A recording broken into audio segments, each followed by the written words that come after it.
Hi, and welcome to Music and Politics. I'm Douglas Caballero. 2012 was a big year for music, really good music. But music also played an important role in some of the year's biggest news events, from the gay marriage debate to Russia's slide into autocracy. These are the three biggest music and politics stories of 2012. Number 3. Obama's rock and roll friends. There was no yes we can cultural phenomenon this election cycle for President Obama, but everyone from indie rockers The National to saccharine pinup doll Katy Perry to The Boss gave enormous amounts of their time to stump for his re-election, giving him a cultural edge in the race, leaving Mitt Romney with Kid Rock, proving that until the Republican Party becomes more of a party of inclusion, it will continue to alienate not only Hispanics and women, but also the creatives, the people with ideas, the artists, the musicians. And there are a lot of them. Now look, every campaign needs a good theme song to inspire its supporters. But when your only option is this,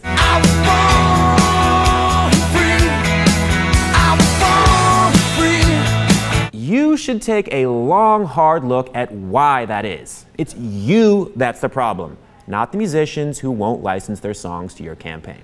All right, moving on. Number 2, Jay-Z and gay marriage.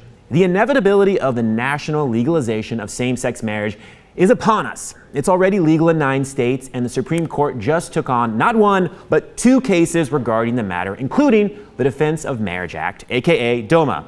And the notoriously most homophobic sector of the music community, hip-hop, is now helping to push this conversation into the 21st century.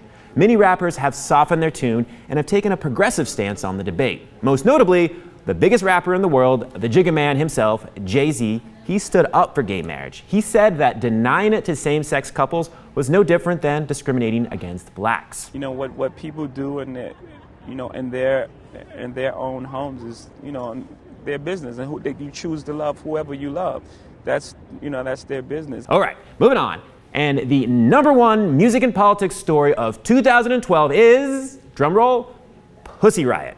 They are the Russian female punk band that was arrested for hooliganism, say that 2 times fast, and sentenced to prison for their anti-Putin, anti-Orthodox church protest in a Moscow church.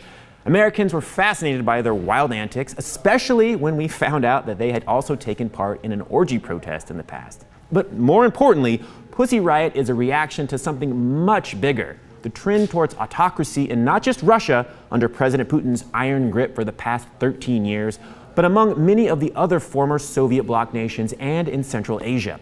Freedom of speech and political dissension have been criminalized in many of these countries, so much so that even Secretary Clinton has criticized them for their slide back into Cold War behavior. I know there are some stories that we couldn't fit into a 3-minute YouTube video, so what did we leave out? What are you screaming about right now? Tell me, Douglas, you should have covered this. What was the most important collision of music and politics in 2012 for you? Let me know. All right, I'm Douglas Caballero. Stay tuned for me on an internet near you, and be sure to follow me on Twitter. I'll see you soon.